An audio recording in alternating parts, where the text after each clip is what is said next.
So we're going to look at a few of Wordsworth's poems. I want to do this one first. My heart leaps up because there's a lovely little rainbow here, which is appropriate to the scene. By the way, this, as beautiful as that scene is not as beautiful as driving up to Barry's Bay. The colors were stunning. And 30 degrees. Who ever heard of 30 degrees centigrade in Ontario in early October? Incredible. Warmer than the summer. Anyway, this little short poem, Wordsworth cites this poem in the next poem I want to look at. So that's why we're looking at it as much as anything. My heart leaps up when I behold a rainbow in the sky. So was it when my life began. So is it now I am a man. So be it when I shall grow old, or let me die. The child is father of the man, and I wish my days to be bound each to each by natural piety. It's like most of Wordsworth's poems, and as you noticed with Blake, it's very simple. And the simplicity of it is part of its beauty. But it connects surprising things. Particular emphasis on the feelings. But attributes great significance to the feelings. In fact, makes them so strong that the child is the father of the man. This is the line that jumps out, right? But the feeling of a rainbow in the sky was there when he was young. It's a marvel. I mean, it's not there all the time. It comes when it rains and the refraction of the light. Light is bent by the mist in the air. So is it when my life began. So is it now that I am a man. So be it when I shall grow, or let me die. How strong is the joy? I don't want to live if that is gone.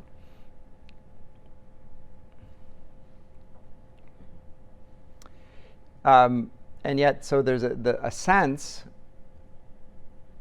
that it could be fading away. And that will be picked up in the Intimations Ode. That the sense of wonder at the created order, I'm using my language, not Wordsworth's, but the sense of wonder when he was young is not quite so strong because of repetition. This is the thing. Now, in terms of poetics, we've already seen in our lit theory class that mimesis, imitation, is of the essence of classical literary theory. We've also seen for Wordsworth, mimesis is the antithesis to his poetics. He doesn't want to imitate. He wants to be original. He wants to capture the vitality of the situation, and that requires originality, non-mimesis in a sense. He wants the feeling or the thought that leads to it, or even speech over a written form. A written form is a repeated experience because I'm now putting it down in words. It's more distant from it. It's less immediate. And he wants immediacy. There's a great value placed on immediacy.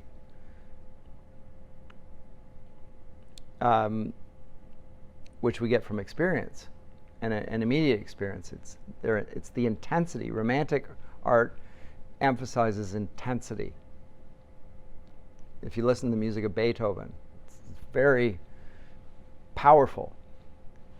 Compare it to the neoclassical or the Baroque music that comes before it, where it's very stately and orderly and perhaps beautiful. For some, beautiful. I like it myself, but it's not fireworks stuff. And Beethoven, it's fireworks. A lot of even explosions. You hear the sounds of fireworks going off almost. And the drums come in. And the trumpets.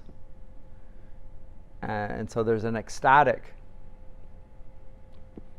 But as I say, intensity is the focus here, and the intensity of the feelings above all.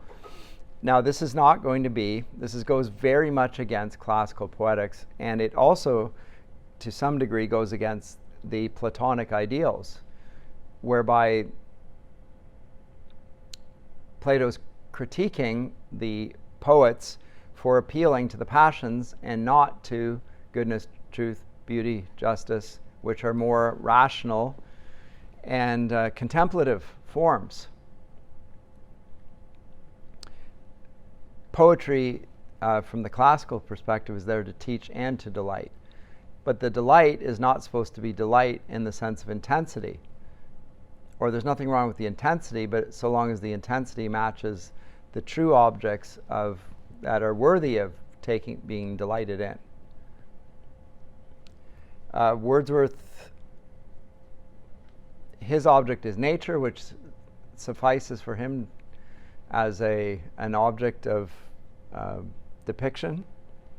He thinks it is good. He portrays nature, so there's no question that he's supporting goodness. He attributes it beauty all the time, and truth. They're regularly appealed to, but they're just simply appealed to in relation to nature. Nature not given any, and attributes a supernatural quality to nature. So it's not that he is so far removed from it.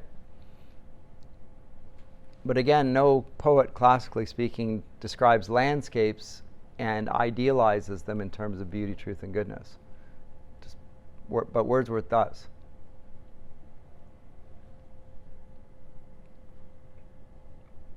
And he also portrays a sense of loss of that intensity of experience as he gets older, which does match up with our experience.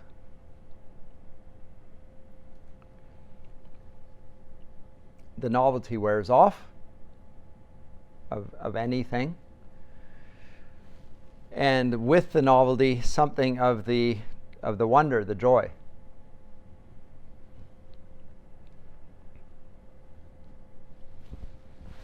And we just neglect it. We overlook it. Things that once were overwhelming and delightful just fade into the light of common day, as he says in the next poem. And for him, this is an account. So the repetition is actually the vehicle for what he's going to describe as something like the fall. So the fall is not an event that happens. It's not even a moral transgression. So something bad happens. Often in films, in art, there's a terrible event that changes everything, and you go from a character who's very happy-go-lucky, and then suddenly loses a parent, or some terrible calamity transpires, and the person is totally transformed. That's not usually what we get in romantic literature, although we can occasionally. There are references to terrible events, but they're not often that terrible. I mean, occasionally they are, but they don't need to be. It's more a slow process of walking away, and that's how Wordsworth will portray it in the Immortality Ode, which we'll come to in just a second. It is a slow process, and the process is one of repetition.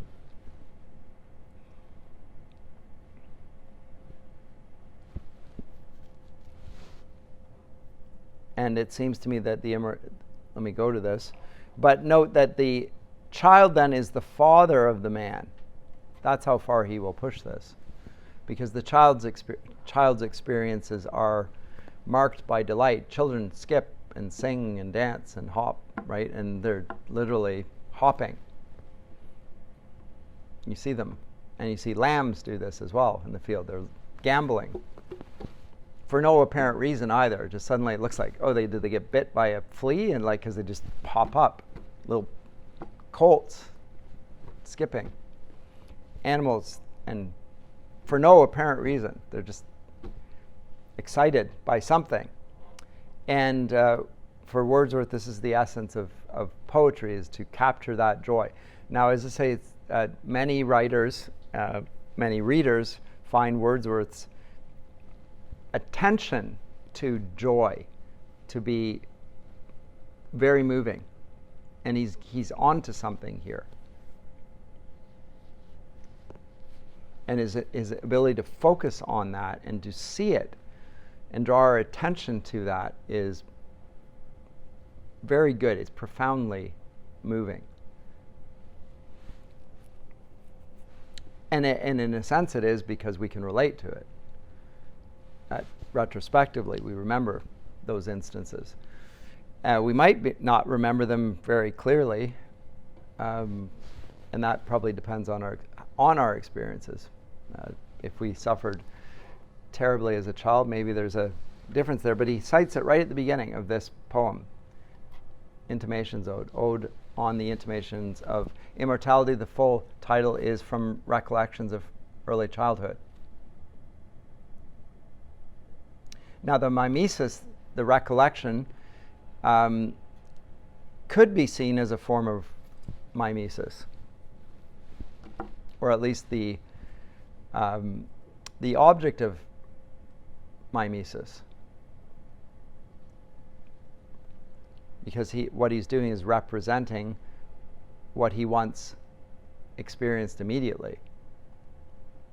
But if you remember back to the Tintern Abbey poem, he talked about back then when he experienced it, he did so without conscious awareness of what he was experiencing.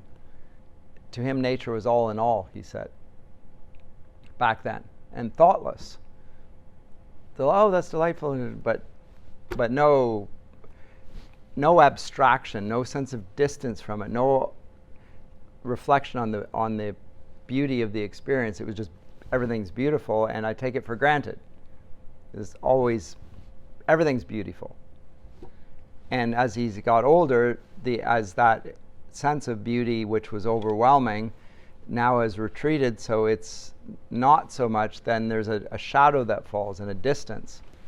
And he can remember the experience as beautiful, but it's now far enough back from him that he can say, oh, there's the beautiful thing there, rather than it's all around him. I think he does very well with this. And you can see small children delighting like this in every small thing, like a leaf or an ant, anything, and just sitting down and their nose is this close to whatever they're watching, focusing on it, intent. You will never see adults do that, unless it has a purpose. Like there's a reason why I'm examining this, but it's not just, oh, I saw that, and let me just stop there and I'll gaze on it for hours. You would think the person had a problem.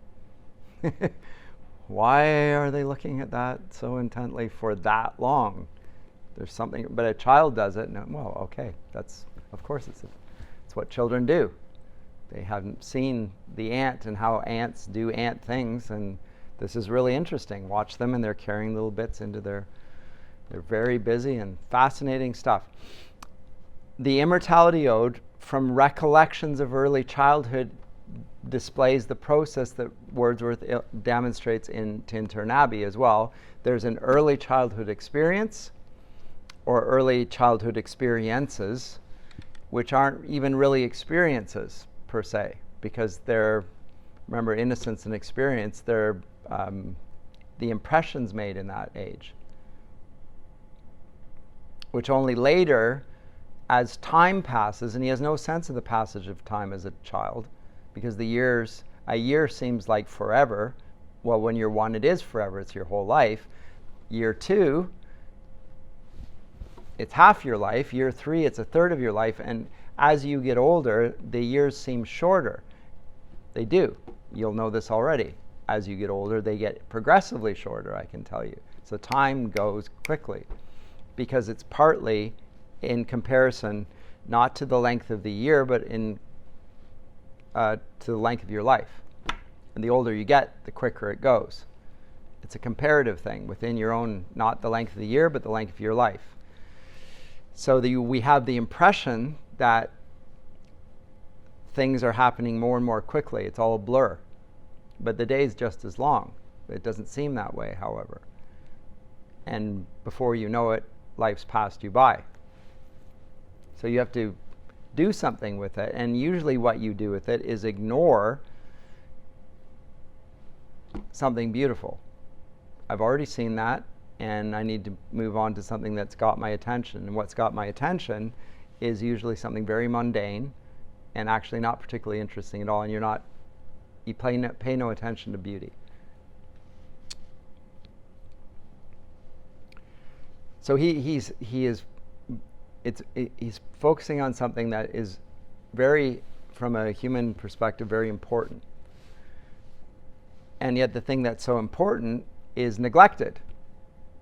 So in this sense, it fits with his general view of what neoclassical poetics has done, which is to use certain vocabulary, repeat it, same tropes, same style, same subject matter, and repeat it, and it's very stale, and it's, technical, and, it's a nice turn of phrase and so forth, but ignoring certain things. And he's drawing our attention to those things, and that things are subjects of true joy. And yet he's not going to be doing it in an abstract sense, the way a mystic would about God. He's going to talk about it in relation to common day things. And it, as I said, you've heard my critique of Wordsworth theologically, but in another sense, there's something intensely theologically correct about incarnated beauty because of the incarnation. It's not wrong to see joy and glory in the created order, and yet we usually neglect it and don't give praise for things that we just take for granted. That's wrong. And he helps us to pay attention to that, draws our attention to things that we see and don't see at the same time. We don't see it because we see it so frequently that we overlook it. Anyway, so this is how the poem begins, and he quotes himself, which is a fairly arrogant thing to do normally. But I don't see it that way. It's more, it sets the stage for what he's going to do in the whole poem. Now, let me say one final thing. The first 4 stanzas of this he wrote and left, and then came back to the poem later. And you can see that when you read the poem, that they are, the 4 are standalone. And then there's a sort of an explanation for that. So he says it, and then he comes, let me come back to where I was at the beginning of this in stanza 5. You can really see that. Now, he does mention that people have accused him of an idea of something like reincarnation here. The doctrine of anamnesis from Plato. Plato's theory of knowledge or learning is that when we say that we're learning, we are actually recollecting. It's an interesting idea.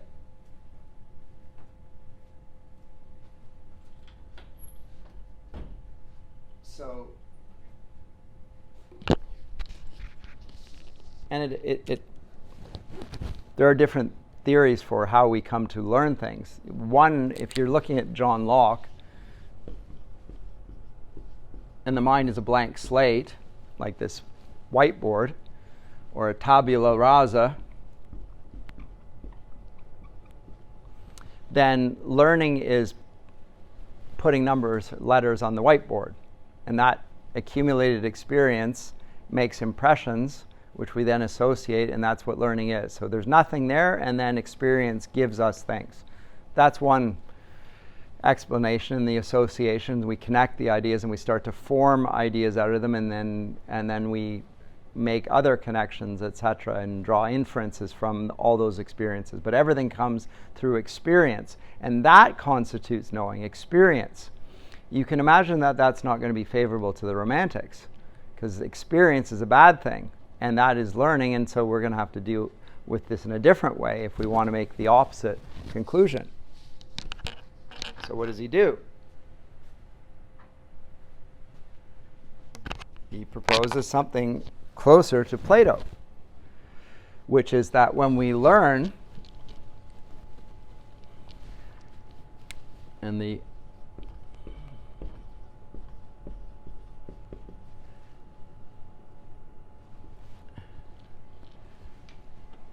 recollect, we remember.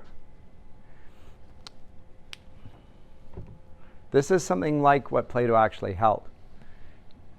That everybody, and he's trying to explain what I think the Apostle Paul's talking about in Romans 1, that we know that there is a God. And we know that the created order relates to him. We know this. We know that there's justice. You don't need to teach people that there is such a thing as justice, because they, right from early on, have experiences, very intense experiences of injustice. That's right, and they will appeal to fairness. That's unfair. You'll hear small children talk about this. Nobody had to teach them about that. They just know. You're not treating me the same way. You're being unjust to me. And they get intensely angry about it. How do they know that? Plato's explanation for this, and he teaches it in, I think it's the Meno. He has a child who has never learned mathematics come to understand mathematics through a series of questions. He's not actually teaching him in this sense, writing things down. He's asking questions and the child comes upon the answers. Now, how does he do this? Since he's never learned this before, he's recollecting something he'd forgotten, is the explanation. And so he's remembering. Anna is to do it again, to remember what you've lost. What have you lost? Well, when you were born, your memory was wiped, effectively. You had this deep knowledge in your soul, fully orbed, and when you were born, the Etch-a-Sketch thing comes across and it's all gone. And then as you grow older, you start to remember the things you forgot. And so you're dipped in the river Lethe, and your soul is reincarnated and so forth, and Plato believes in reincarnation. Never mind. But this is another theory. I say this simply. This is another way of explaining how people learn things. It's not that they learn things in the other sense. It's that they're recalling things that they'd forgotten. And this fits in very well with Wordsworth's novel take on learning and poetics. What we are expressing is something that we are already. The reason poetry appeals to other people is because there's a common nature which we've forgotten. We've all forgotten it. And the poet remembers himself. And by remembering himself, he's helping us remember ourselves. And what is the common point? It's the joy of childhood. So he'll take us back to that. And again, the heroes of this drama are often the children, orphan children. So again, why an orphan child? Because they don't want the impression that knowledge is passed on by others. It's something that comes up from within us. We're always drawing upon our own joyous experiences of infancy, early childhood, and attaching and drawing our attention to that, and everyone else identifies with that. That's what poetry is then for Wordsworth. That feeling of joy, I'm making you remember that feeling of joy which you forgot.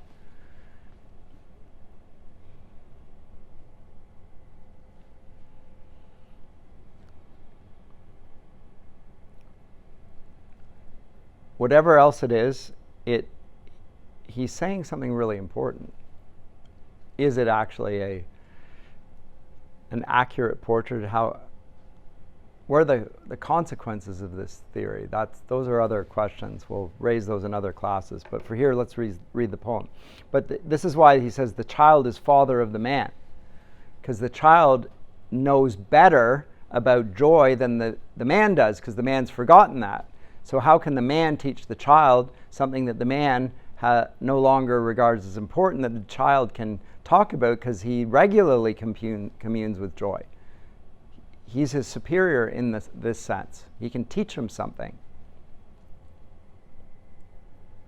The child is father of the man, and I could wish my days to be bound each to each by natural piety. And the natural piety is that of the child. That. Okay? So he acknowledges this, by the way, that this is he just says it's a thought experiment. Don't take me too literally. I'm not suggesting this. So he writes a letter explaining this because he's being criticized for the implications of what he's saying, and he says, I don't mean it. It is a thought experiment, more or less, and I'm trying to express something by it.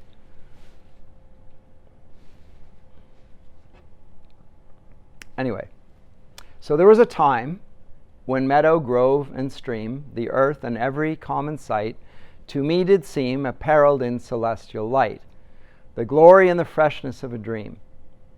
It is not now as it has been of yore.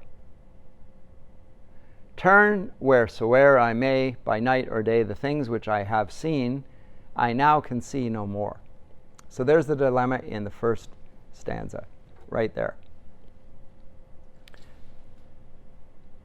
Early on, celestial light, the light of heaven.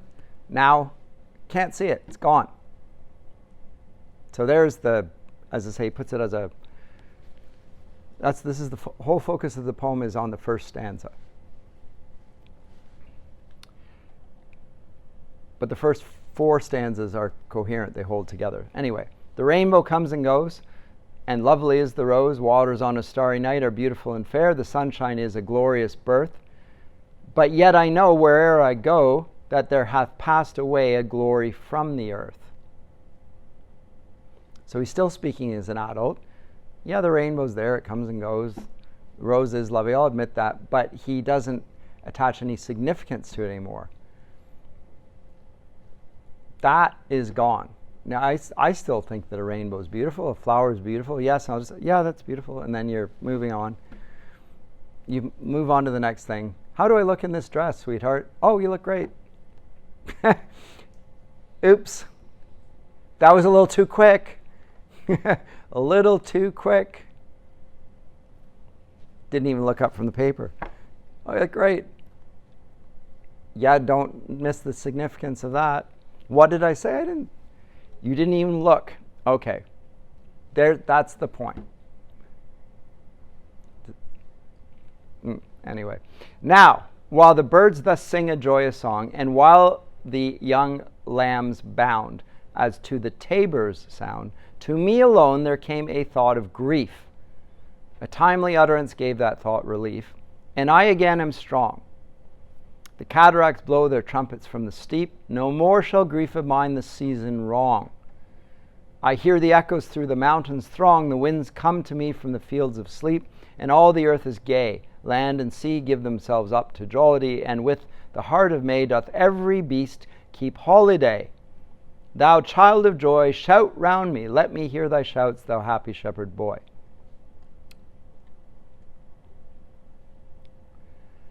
So he's trying to get himself in the mood of the joy that he once experienced. Let me remind myself, and okay, but that isn't going to last for very long. Ye blessed creatures, I have heard the call ye to each other make. I see the heavens laugh with you in your jubilee. My heart is at your festival. My head hath its coronal. The fullness of your bliss I feel. I feel it all. O evil day, if I were sullen while the earth herself is adorning. This sweet May morning, and the babe leaps up on his mother's arm, I hear with joy I hear. But there's a tree of many, one, a single field which I have looked upon. Both of them speak of something that is gone.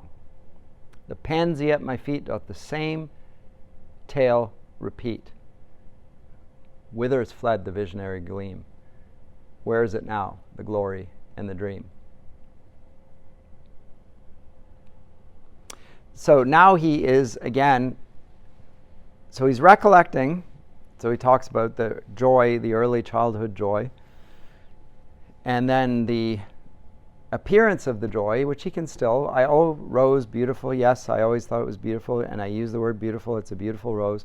But he's not captured by the beauty of the rose. He's lost that sense. That's gone.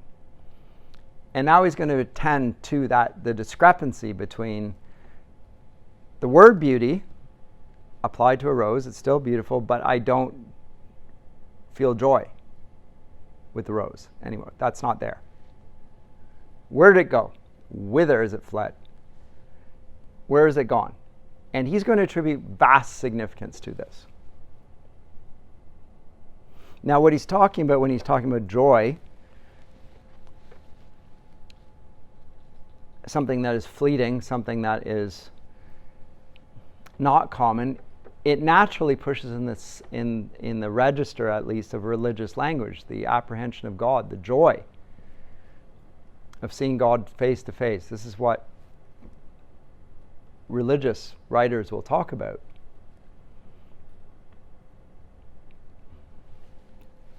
Rapture, delight. He's going to use it not in relation to God, he's going to use it in relation to the created order. You could say that, therefore, that much greater is the presence of God. If this is what joy is like in a natural sense, how much greater? That won't be Wordsworth that will say that. That will be C.S. Lewis. He will say, the reason we love the old Narnia is because it reminded us of this place. There's a delight in Narnia, which was better than living in London. It bombed out London. There was an imaginary world. We took delight in that imaginary world, but that imaginary world was just a shadow of the real Narnia, right? Now, so now he's going to make the comparison between the joy of the landscape, the stories, the fairy tales, and the real thing. That's Lewis. And he is building, I think, on Wordsworth's genius in seeing the joy in the natural. But he's going to attribute greater significance to it. Wordsworth never does that.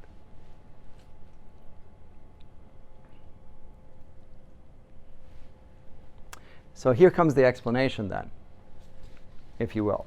Explanation is probably not fair. He wouldn't like that. But here is the narrative that will give an account of where he left off last time. Whither has fled the visionary gleam? Where is it now, the glory and the dream? This is a trope in medieval poetry, the ubi sunt. Where is the horse and the rider? You see it in Tolkien's Lord of the Rings as well. Theoden, the days have passed. Where is, like, the good old days? There's a yearning for something great that's been lost. I think Wordsworth is echoing that. Ubi sunt, where is? Let's remember the greatness of days gone past. So there's a sort of a nostalgia, a longing for home. And we say nostalgia means home pain. The word nostos in Greek is the homeward voyage, and alga is the pain. And neuralgic is something that kills the pain. Analgesic is a painkiller.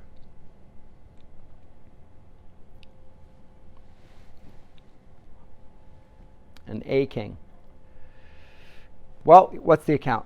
Our birth is but a sleep and a forgetting. As I say, it sounds like he's channeling Plato here.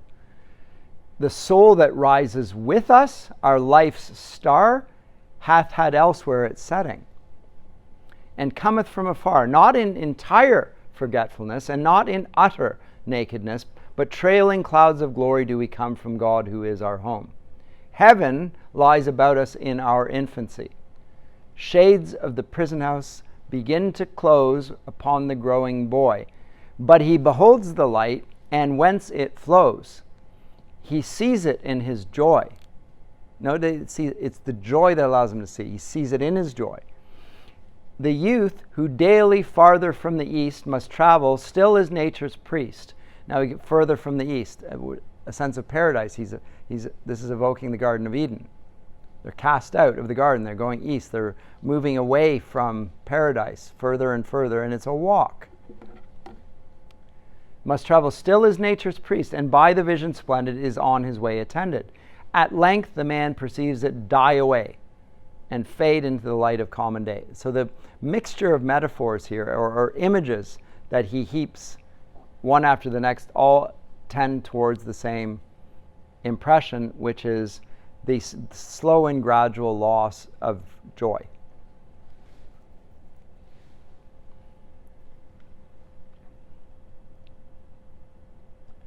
Which he really presents in rapturous theological language.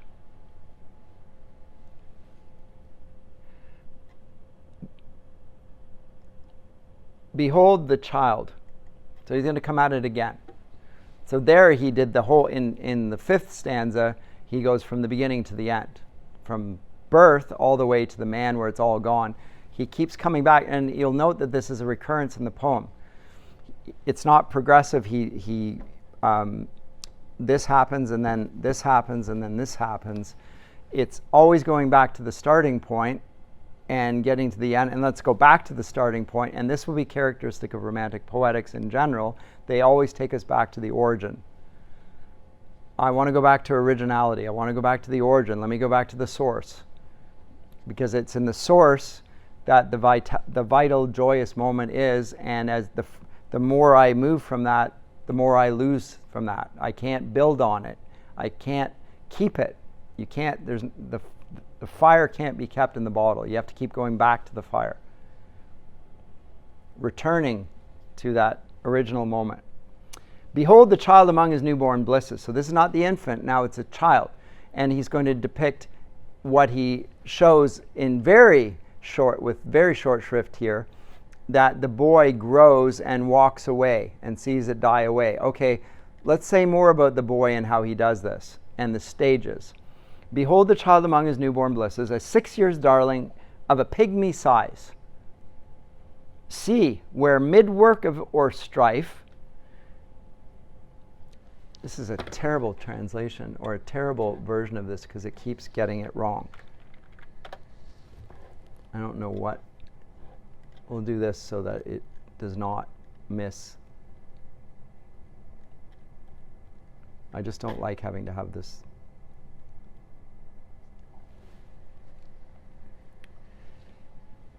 See where mid-work of his own hand he lies, fretted by sallies of his mother's kisses, and light upon him from his father's eyes.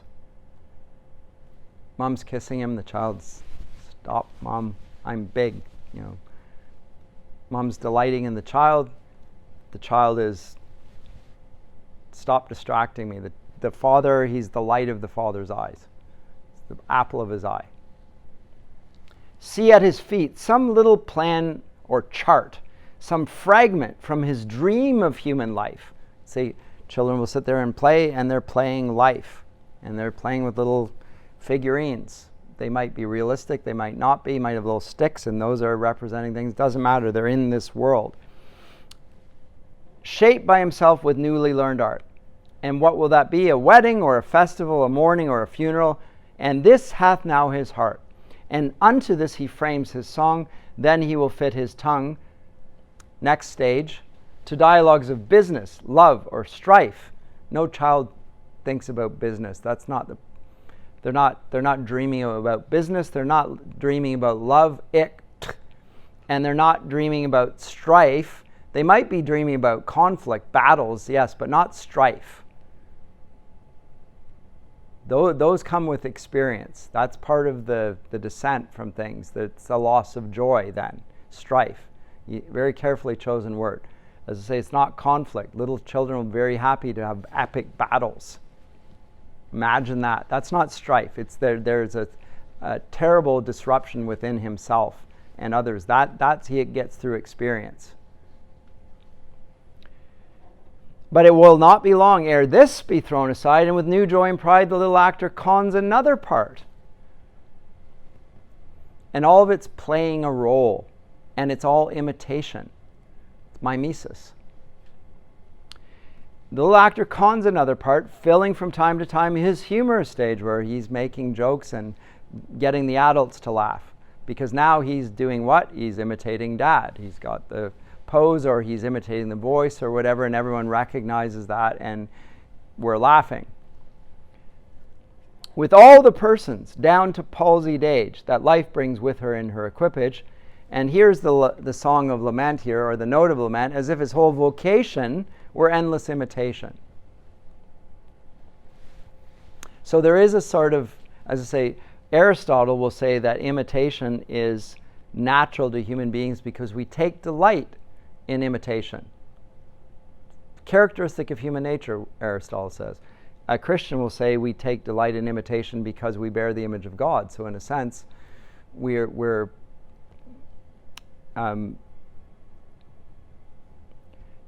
in some way aware of our own abilities as a reflection of God's abilities in a very small way. But we have imaginations. We connect things. The animals don't do these things the way we do. There's delight in that, and there's delight in other people doing that we take delight in. So we enjoy dramas. We recognize something in these, and everyone does. They're entertained by it. They're taught by it. But for Wordsworth, this is not this comment about a universal characteristic of human nature. He sees as true, yes, it is universal that we imitate, but it is where we lose what is truly poetic. So hence the critique of neoclassical poetics, classical poetics for that matter. That's not wherein the true poetry lies. The true poetry lies in perceiving the sublime. The truly excellent, the truly joyous, that experience, the overwhelming intensity, that's where the joy lies. It's not in the imitation. The imitation is going through the motions. It's detached. He doesn't want detachment. He wants immediacy. Come at it again. Thou, whose exterior semblance, so you're just little, you don't appear very impressive, whose exterior semblance doth belie thy soul's immensity. So the child has this huge soul, and as he gets older, it just becomes boring.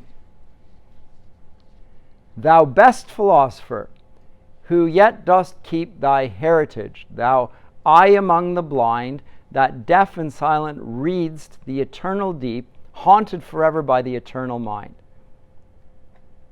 Mighty prophet, seer blessed, on whom those truths do rest, which we are toiling all our lives to find, in darkness lost, the darkness of the grave. Thou, over whom thy immortality broods like the day, a master or a slave, a presence which is not to be put by. Thou little child, yet glorious in the might of heaven-born freedom on thy being's height. And again, the question, this sort of questioning, often found in romantic poetry as well, asking the question, odd questions as well, questions that poets tend not to ask, but the romantics always ask. Why, with such earnest pains, dost thou provoke the years to bring the inevitable yoke? Well, because he's getting older. But it's as if it was in his choice. Well, it isn't his choice, because every child wants to be big. They want to be older, they want to act like the adults, and this is Wordsworth's problem. Why are you imitating the adults when they've lost the joy? They should be imitating you. Why do you want to be like them? That's the question. It should be the other way around. We should be rejoicing in the joy, not rejoicing in the loss of joy.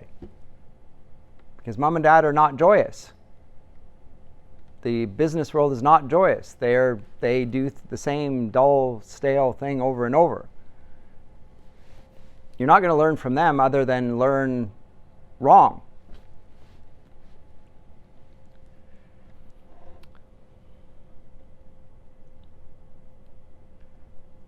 So why with you will you provoke the years to bring the inevitable yoke, the yoke of slavery, bound on your neck? You're thus blindly with thy blessedness at strife. Full soon thy soul shall have her earthly freight, and custom lie upon thee with a weight heavy as frost and deep almost as life. He says the same thing over and over and over. but it doesn't lose its potency because he's so very good at drawing our attention to this. And the images that he creates are terrific. They really emphasize his points. Now, everything this point has been a song of lament, other than the joy, which he mentioned at the beginning, but that has been counterbalanced by the reality that it's all gone. So this tremendous sense conveyed of a joy that once was so powerful, which he speaks about, and yet the opposite sense that it has been obliterated. And not only that, but the child willingly did so, ran away from it, lost paradise by running out of paradise. He wasn't cast out, he ran out. And every child does. There's the account of the fall. So it is giving a experiential analog to the account of original sin. Original sin for Wordsworth is simply growing old and running away from joy. There's no moral violation other than the moral violation of ignoring joy and growing old, gaining experience through interactions with life. Not that city's not even mentioned here. Normally he puts it with the cities and civilization. That is even further removed from this. But this is just growing old. Gaining in maturity, what we call maturity, he would call depravity. There's a loss. He doesn't want to use the word depravity, but it's more in the sense of loss. O joy, that in our embers, great word now. Think of the fire. It was once red hot, now it's dark with an ember, but you can blow on it and it will light up again, right? O joy that in our embers is something that doth live, that nature yet remembers. Now nature's being capitalized here. And with that, a Platonic sense of nature as the ideal state. We often do that. Plato's ideas, they capital N nature, a divinized state, beauty with a capital B, goodness with a capital G, and so forth. Wordsworth does this a fair bit. Not common in the English language by this point. In early English, you get the substantives, the nouns have capitals like they do in German. But by this point in English writing, nouns are not capitalized, and when they are, it's drawing attention to them. It's usually a proper name, but in here it's not a proper name, but he's attributing something highly significant to it, and it is more like an ideal. In this case, the ideal is the joy of the childhood's experience. And nature, it has that sense then. It's not nature as in I look at the landscape outside. It's nature, I look at the landscape outside with joy. That's nature. It has to be accompanied by joy.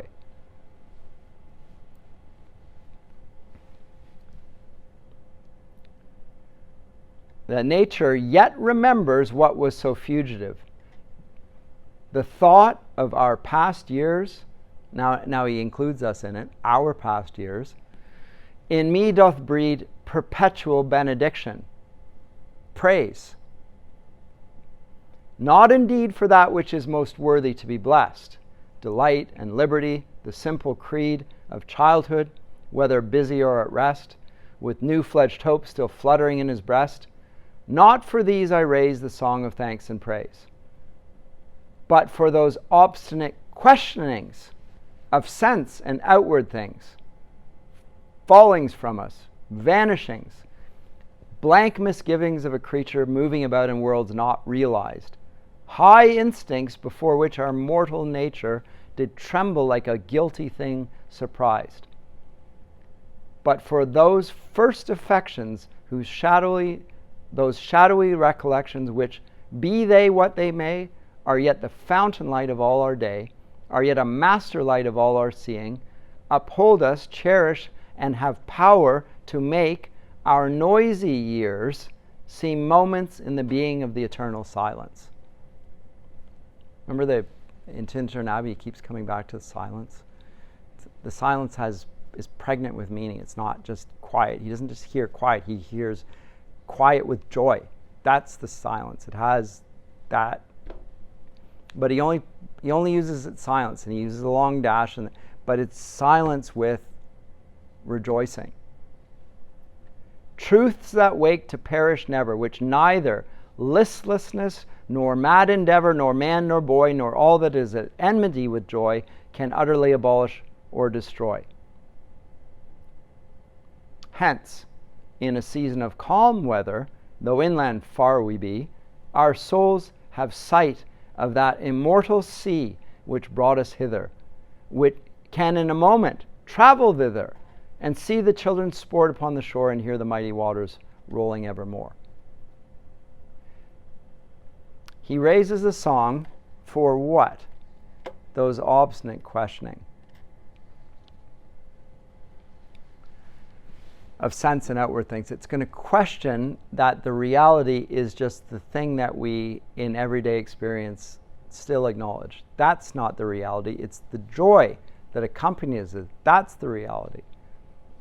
It's not the tree and the sunlight and the birds, as colorful as the trees might be. That's not it. It's the joy that comes with it. That's the thing.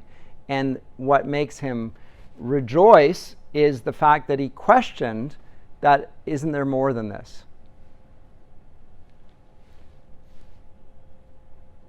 It's not about things morally good, delight and liberty.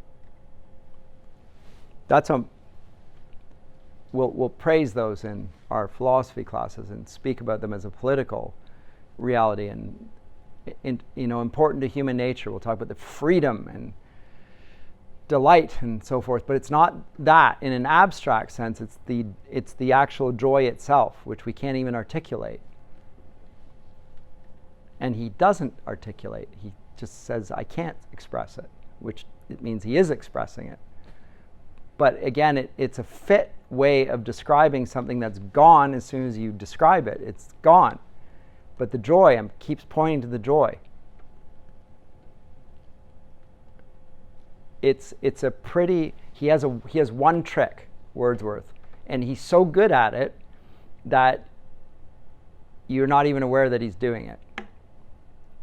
Right? So everyone, when you read Wordsworth, it's a religious experience, if you read him rightly.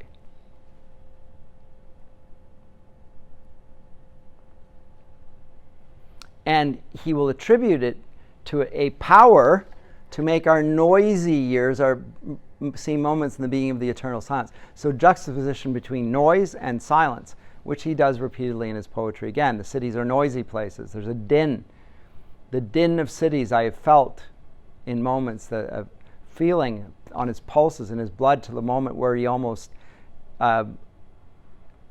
slows down and becomes a living creature. So he becomes a human being when he experiences the silence and the joy that comes with it in recollection now. So it's the recollection that brings him to this. It's not the joy of childhood itself, because that was not, he's saying the same thing in this poem as he did in Tintern Abbey. It's just a different way of coming at the same thing. The child is not really the role model. It's the act of imagination of recalling that he is promoting. And the imagination recalls that joy, which the child does experience immediately. But we can't experience it. You can't push adults to be like children, and they shouldn't try to be like that. I've seen churches try to do this, in the sense that their worship celebrations are like 5-year-olds bouncing around. They're creating a bouncing, bouncy. People jumping and acting, again, like 3-year-olds. This is worship on a Sunday. Trying to replicate that or gin up, create that experience, and they're trying to create the moment of joy. For me, it always seems artificial and silly. But I know what they're trying to do, and I appreciate it, actually, in another sense.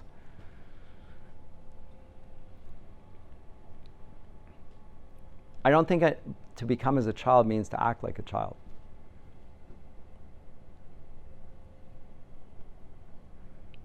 When Jesus holds up the little child and says that he's an example to us in some ways, what does he mean by that?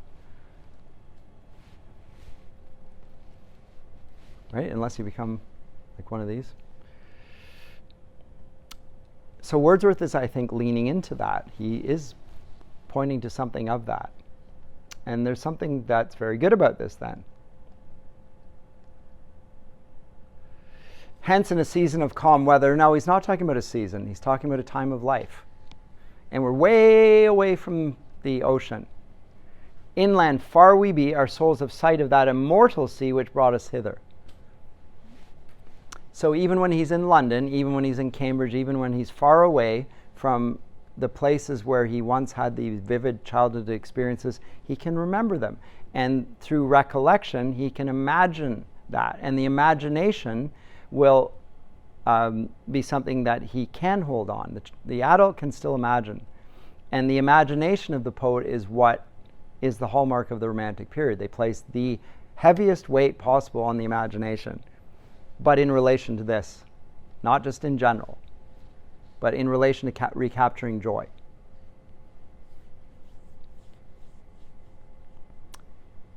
Blake did the same thing. Talked about the imagination. Said that that Milton had it. Never mind the religious stuff. That was incidental. And when he attributed to God and these things and he took it too seriously, he's losing his imaginative power.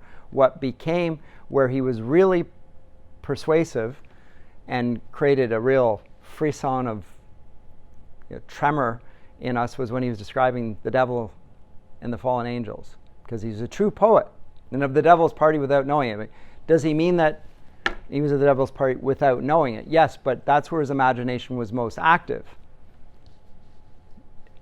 He doesn't even care about the theological thing. It's more he's able to capture a vivid, powerful, sublime vision in the reader's mind.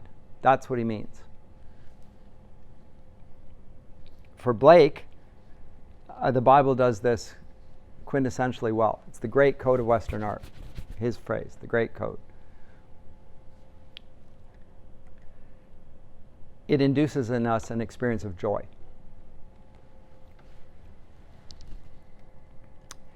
Then sing, ye birds, sing, sing a joyous song, and let the young lambs bound as to the tabor sound. We in thought will join your throng, ye that pipe and ye that play, ye that through your hearts today feel the gladness of the May. What though the radiance which was once so bright be now forever taken from my sight, though nothing can bring back the hour of splendor in the grass, of glory in the flower, we will grieve not.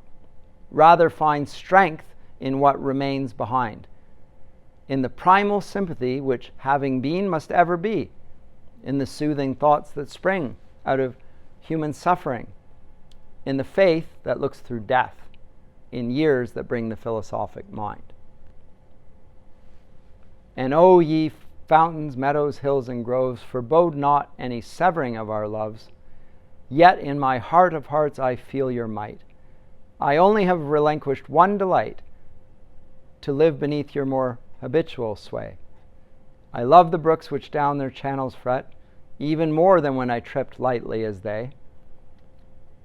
There's a second innocence.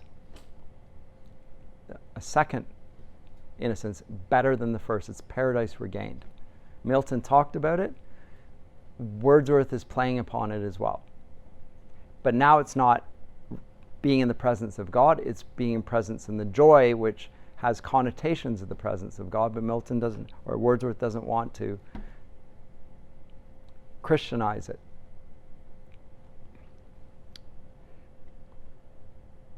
The innocent brightness of a newborn day is lovely, yet the clouds that gather round the setting sun do take a sober coloring from an eye that hath kept watch o'er man's mortality.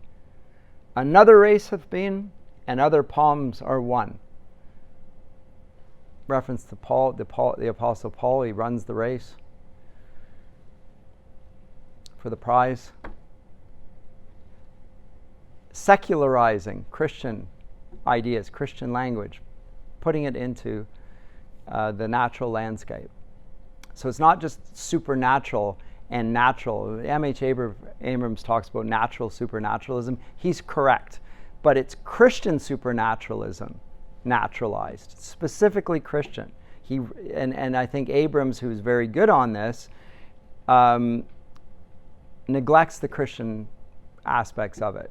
He is very self-consciously using Christian language and referring it to regularly natural experiences.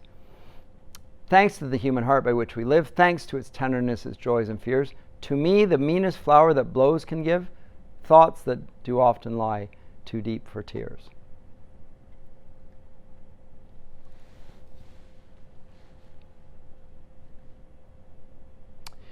I don't know if it was when I went from one poem to the next or the one that was wrong, I skipped over this section.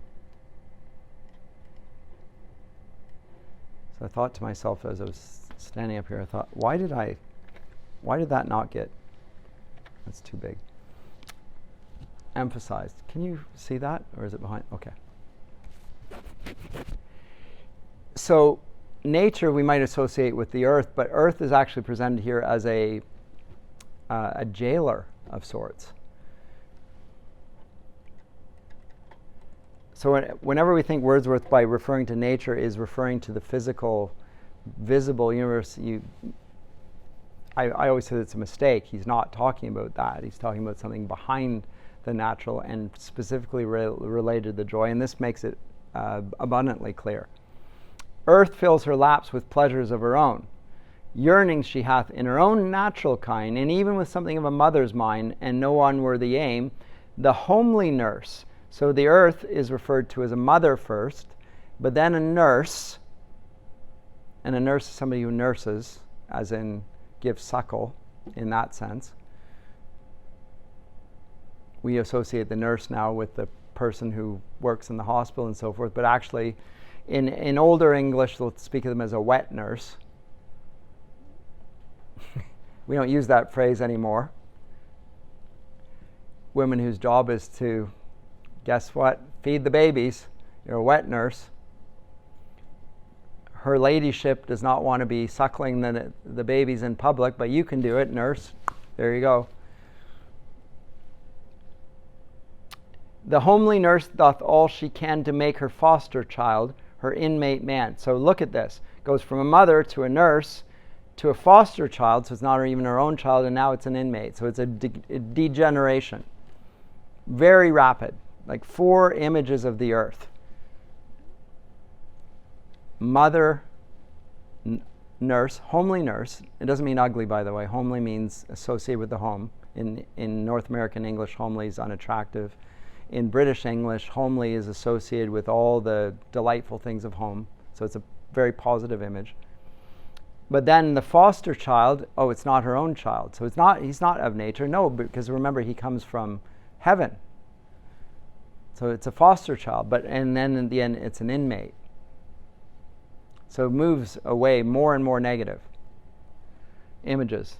And in fact conspires with the child in forgetting. The child's walking away from the glory. The earth is wanting to make the child forget the glory. So it's, again, he's not attributing it to civilization here. He's attributing it just to living. These are unusual notes on Wordsworth's part. In general, he attributes it to civilization and to cities.